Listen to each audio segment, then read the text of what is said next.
கடலை பார்த்தோன்னே தெரிஞ்சிருக்கோம் நாங்கள் எந்த பிளேஸில் இருக்கேன்னு. திருச்செந்தூர் முருகன் டெம்பிள் தாங்க வந்திருக்கோம். இது ஃபேமிலி ட்ரிப் கிடையாது. நானும் என் ஃப்ரெண்டும் ரொம்ப நாளாக பிளான் பண்ணி கடைசியாக வந்தாச்சு.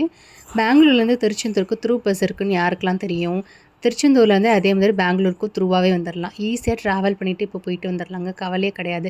முன்னாடியெல்லாம் இங்கேருந்து ட்ரெயின் பிடிச்சி போயிட்டுருப்பாங்க. இப்போ ஈஸியாக சூப்பராக நல்ல ஸ்லீப்பர் வசதியோட பஸ்லாம் இருக்குங்க. யாராவது திருச்செந்தூர் போகணுன்னு நினச்சிங்கன்னா பெங்களூர்லேருந்து இப்போயே போயிட்டு வந்துடுங்க.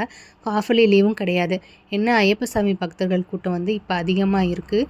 நேற்று புதன்கிழமை வந்துட்டு சஷ்டி இருந்துச்சு. அதனால் கொஞ்சம் ஓரளவு கூட்டம் இருந்தது.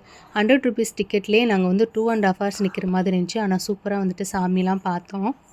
முற்றிலும் குறைஞ்சது 3 வாட்டி சாமி பார்க்கலாம். ஆனால் இப்போ அந்த சிச்சுவேஷன் கிடையாது. அதே மாதிரி மார்கழி மாதம்லாம் போனால் நிறைய பூஜைலாம் நடக்கும். உச்சிக்கால பூஜைலாம் நடக்கும். ஈவினிங் போனால் பார்க்கலாம். நாங்கள் ஒரே ஒரு வாட்டி தாங்க சாமி பார்த்தோம். பார்த்துட்டு அப்படியே பீச் போயிட்டு ஃபோட்டோஸ்லாம் எடுத்துகிட்டு டைம் ஸ்பெண்ட் பண்ணிவிட்டு பெங்களூர் ரிட்டர்ன் வந்துட்டோங்க.